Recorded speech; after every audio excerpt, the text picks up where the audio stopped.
August 2025, InnerPlant hosted a technology demonstration field day in Perry, Iowa that took guests through the 2030 growing season with a walking tour featuring demonstrations representing a different day in the future season. Each stop on the tour showcased a specific aspect of how InnerPlant's technology will shape the future of agriculture.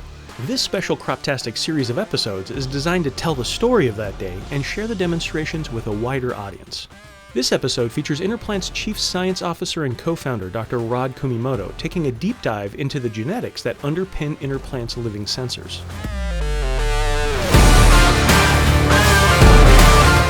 I'm going to tell you a little bit about how we build plants in the lab that come out into the field, and the science behind how we can make these specific signals for specific stresses. So, as Shelley alluded to, plants aren't passive in their environment. Right? They are dynamic. They are reacting to all the pressures, all the signals that are coming to them in the field. But what's happening is that they're reacting at the molecular level, and they're reacting quickly. So for any stress, or abiotic or biotic, the plant will sense that stress. Do we have a reason? Oh, that's too bad. The plant will sense the stress. They will then turn on genes that are specific to that stress. And then that will change the plant's response, either its immunity, its growth pattern, photosynthetic capacity. So this is all controlled at the genetic level and allows for the plant to adapt to its environment. So how do we find the specific biomarkers to make these plants glow only in response to the stress that we're interested in?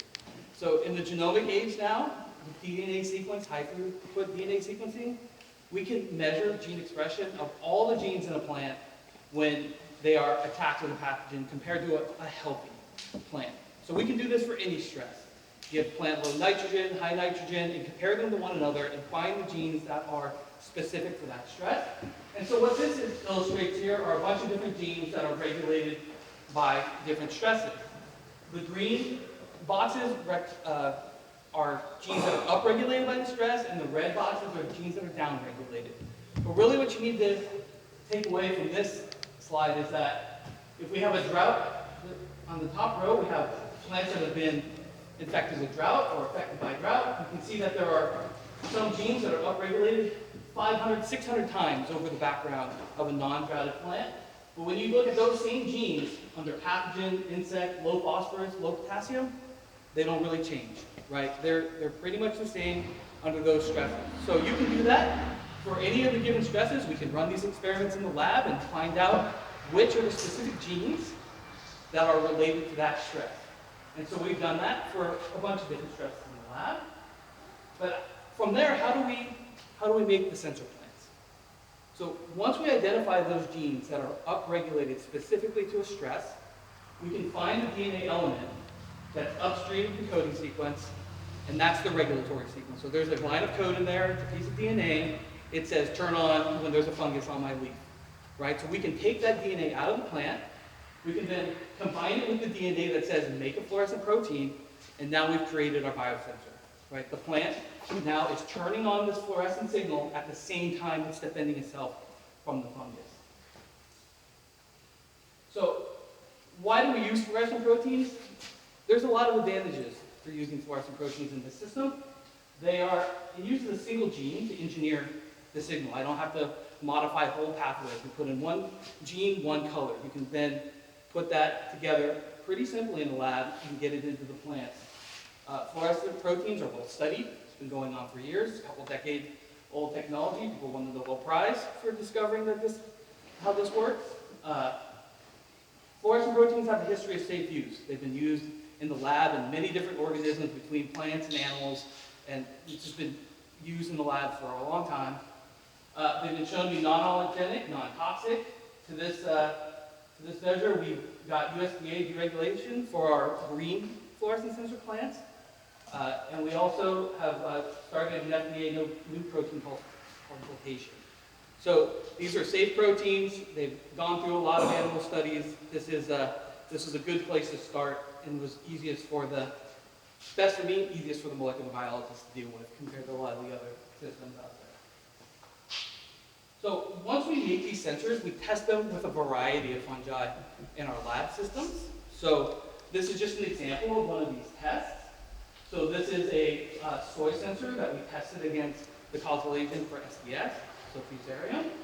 On the y-axis, that's just the level of fluorescence, and on the x-axis, that's time, so days post-inoculation. So we're just transplanting the plants into some soil that either have fungus in them or don't, and then we follow the fluorescence over time.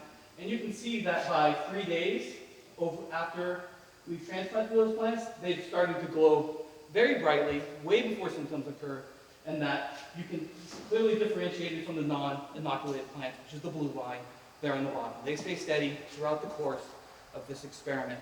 Now this is very similar data in the lab for whether it's foliar pathogen, stem pathogen, or root pathogen, which we test a number these days for our top plants. So that's what we've been working on most currently, is the soy fungal sensors, but there are other things in the pipeline. What you have in the field right now are the first generation soy sensors. Next year in the field, we're going to have our second generation ones. They're just bigger and better. They're brighter, they're faster. I expect them to work better. We've also first started screening the first generation insect sensors in soy, and we developed the very first but not tested nitrogen and phosphorus sensors. And we're just now starting to put dual sensors in, where we have two different stresses, one with a green, one with a red fluorescent protein. So we've had this question a couple times already. How are you going to do all these different stresses? Well, we've got a toolkit. We've now started testing a bunch of different colors of fluorescent proteins.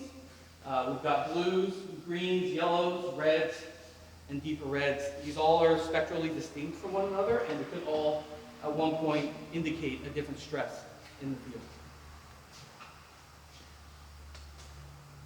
We're also starting to test, like I said, 2 colors in the same plant. It's great that we can do a bunch of different colors, but can they live in the cell at the same time and not cause any problems?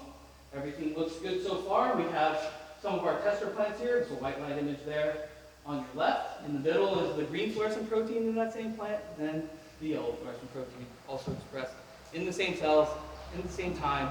Soy plants are coming real quick with both an insect and fungal sensor in them at the same time. We'll be testing those a little ways away, but they're coming. We have not just been working on soy more recently, we've been working on corn. We have developed robust expression of both green and red fluorescent proteins in corn.